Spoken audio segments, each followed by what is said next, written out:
ലോകം മുഴുവൻ വിവിധ തലങ്ങളിൽ ദൈവത്തെ ആരാധിക്കുമ്പോൾ മനുഷ്യന്റെ കരങ്ങൾ കൊണ്ട് നിർമ്മിച്ച, കല്ലുകൊണ്ടും മണ്ണുകൊണ്ടും മരം കൊണ്ട് നിർമ്മിച്ച ഭൂമിഗ്രഹങ്ങളെ ആരാധിച്ചുകൊണ്ട് ജീവിതത്തിൽ യാതൊരു ലക്ഷ്യമില്ലാതെ മുന്നോട്ട് പോയിക്കൊണ്ടിരിക്കുമ്പോൾ കാലകാലങ്ങളിൽ ദൈവം നമ്മെ വിളിച്ചു വേർതിരിച്ചു, അവിടുത്തെ മക്കളാക്കി തീർത്തു. ജീവനുള്ള ദൈവത്തെ ആരാധിപ്പാൻ, ആത്മാവിനും സത്യത്തിനും ആരാധിപ്പാൻ തക്കോണം നമ്മെ വേണ്ടിയെടുത്ത ദൈവകൃപയെ ഓർത്ത് നമുക്ക് ദൈവത്തെ സ്തുതിക്കാം. ആരാധനയുള്ള ബന്ധത്തിൽ ഉൽപ്പത്തി പുസ്തകം 3-ാം അധ്യായത്തിന്റെ ചില വാക്യങ്ങൾ നമുക്ക് വായിക്കാം. ഉൽപ്പത്തി പുസ്തകം 3-ാം അധ്യായം 16 മുതൽ 19 വരെയുള്ള വാക്യങ്ങളാണ് വായിക്കേണ്ടത്. അതിന് മുഴുവൻ വായിക്കാൻ ഞാൻ ആഗ്രഹിക്കുന്നതിൽ ഈ 4 വാക്യങ്ങളിൽ നിന്ന് ഓരോ പ്രത്യേക പദങ്ങൾ മാത്രം എടുത്തുകൊണ്ട് അതിനോട് ചേർന്ന് ചിന്തിക്കുന്നതുകൾ നമുക്ക് ഓർക്കാമെന്ന് ഞാൻ ആഗ്രഹിക്കുന്നു. ഉൽപ്പത്തി പുസ്തകം 3-ാം അധ്യായം അതിന്റെ 16, 17, 18, 19 വാക്യങ്ങൾ.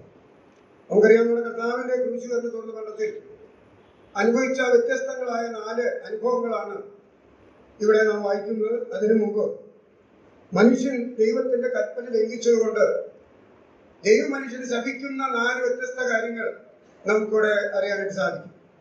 അതിൽ 16-ാം വാക്യത്തിൽ സ്ത്രീയോട് പറയുന്നത്, നീ വേദനയോടെ മക്കളെ പ്രസവിക്കും. അവിടെ വേദന. രണ്ടാമത്തെ കാര്യം 17, 18, 19 വാക്യങ്ങൾ പറയുന്ന കാര്യങ്ങൾ പുരുഷനോടുള്ള ബന്ധത്തിലാണ്.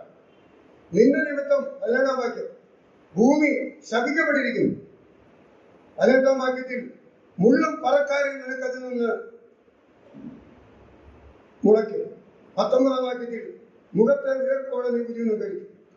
മനുഷ്യൻ ദൈവകൽപ്പന ലംഘിച്ചതുകൊണ്ട്, ദൈവത്തോട് അനുസരണക്കേട് കാണിച്ചതുകൊണ്ട് ദൈവം മനുഷ്യന് കൊടുത്ത 4 വ്യത്യസ്ത ശാപങ്ങളാണ് ഈ തീരുമാനത്തിൽ നമുക്ക് വായിക്കാനായിട്ട് സാധിക്കുന്നത്.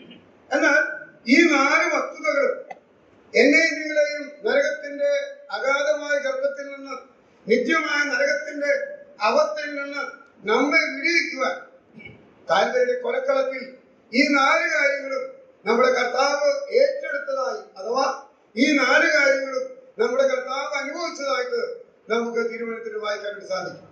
ഒന്നാമത്തെ കാര്യം വേദന. നമുക്കറിയാം, ഈ ലോകത്തിൽ വേദനകൾ, പല വ്യത്യസ്ത വേദനകളുണ്ട്.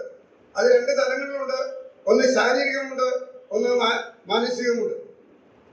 ശാരീരിക വേദനകൾ, ഒരു മുറിവോ അല്ലെങ്കിൽ അപകടമോ അതൊക്കെ പറ്റുമ്പോൾ അതിന്റെ വ്യാപ്തി, അതിന്റെ കാലത്തോടുകൂടെ അത് കഴിഞ്ഞു.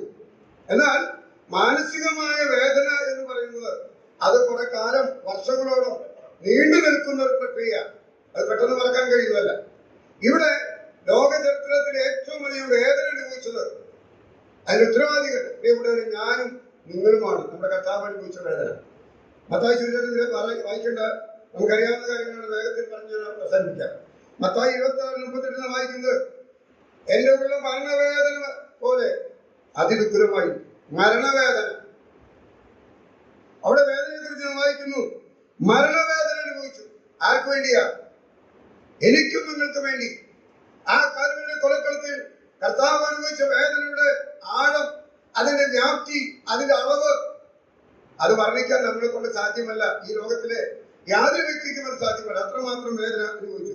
രണ്ടാമത്തെ കാര്യം, നിന്റെ നിമിത്തം ഭൂമി ശപിക്കപ്പെട്ടിരിക്കുന്ന ശാപം, അതും കർത്താവ് ഏറ്റെടുത്തു. ഗലാത്യലേഖനം 3-ാം അധ്യായം 13-ാം വാക്യത്തിൽ വായിക്കുന്നത്, മരത്തിന്മേൽ തൂങ്ങുന്നവനെല്ലാം ശപിക്കപ്പെട്ടവനെന്ന് എഴുതിയിരിക്കുന്ന പോലെ ക്രിസ്തു നമുക്ക് വേണ്ടി ശാപമായി തീർന്നു. അപ്പൊ രണ്ടാമത്തെ കാര്യം, കാൽവരി കൊലക്കളത്തിൽ കർത്താവ് ഏറ്റെടുക്കാനിടയായി. ശാപം, ഞാൻ നിങ്ങൾ അനുഭവിക്കേണ്ട വലിയ ശാപം നമ്മുടെ കർത്താവ് ഏറ്റെടുത്തു.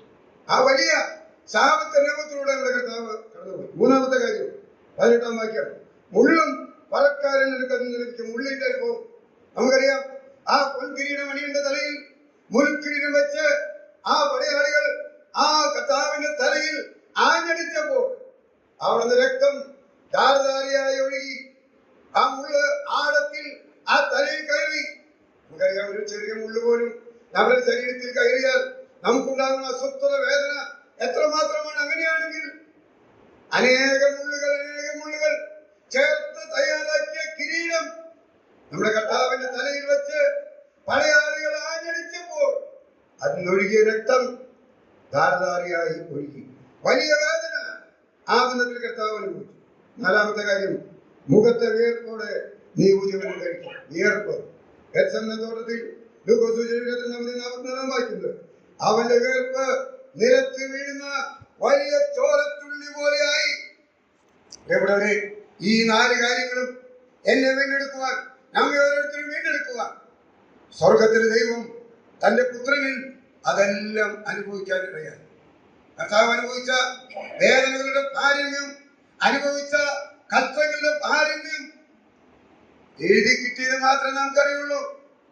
എന്നാൽ കഴിഞ്ഞ ദിവസം ഞാനൊരു പുസ്തകം വായിച്ചപ്പോ ഒരു വേദപണ്ഡിതൻ അത് എഴുതിയ ഇങ്ങനെയാണ്: മനുഷ്യർക്ക് ചിന്തിക്കാൻ കഴിയുന്നതിനേക്കാൾ അപ്പുറം അത്രയും ഭയാനകമായ നിലയിൽ തന്റെ പിതാപുത്രനോട് ഏർപ്പെട്ടു. ആ സമയമാണ് 6 മണി നേരം മുതൽ 9 മണി നേരം പ്രദേശത്തെല്ലാം ഇരുട്ടുള്ളായി. തന്റെ പിതാവ് എന്നെ വീണ്ടെടുക്കുവാൻ, നിങ്ങളെ വീണ്ടെടുക്കുവാൻ, ഈ ലോകത്തിലെ സകല മാനവരാശിയെയും നരകത്തിന്റെ അവസ്ഥയെ വീണ്ടെടുക്കുവാൻ പിതാപുത്രനോട് ഏർപ്പെട്ടത് ഏറ്റവും ദുസ്സഹമായ അനുഭവമായിരുന്നു. ആ ഇരുട്ടിന്റെ അനുഭവത്തിൽ അതിന്റെ പാരമ്യം എത്രയാണെന്ന് നമുക്ക് ഊഹിക്കാൻ, നമുക്ക് മനസ്സിലാക്കാൻ ഒരു പ്രസ്താവന അവിടെ കൊടുത്തിട്ടുണ്ട്. ആ 3 മണിക്കൂർ പിതാപുത്രനോട് ചെയ്ത അസഹനീയമായ അനുഭവം നമുക്കറിയാൻ ഒരു വസ്തുത. അതിന്റെ പാരമ്യത്തിൽ കർത്താവ് നിലവിളിക്കുന്നു: എന്റെ ദൈവമേ, എന്റെ ദൈവമേ, നീ എന്നെ കൈവിട്ടതുണ്ട്. എല്ലാവരും കൈവിടപ്പെട്ടവനായി. കാലുകളിലെ കൊലക്കളത്തിൽ നമുക്ക് വേണ്ടി യാഗബലിയായി തീർന്നു. അരിമറ്റയിൽ യോസേഫിന്റെ കല്ലിൽ നടക്കി 3-ാം ദിവസം ഉയർത്തെഴുന്നേറ്റ് സ്വർഗത്തിൽ വസിക്കുന്നതിനും വീണ്ടും വന്ന് നമ്മെ ചേർക്കാൻ നൽകിയ വാഗ്ദത്തം കർത്താവിനെ നമുക്ക് ആരാധിക്കാം, അവനെ വണങ്ങാം, അവന്റെ നാം പാട്ടുകൊടുമാറാകട്ടെ.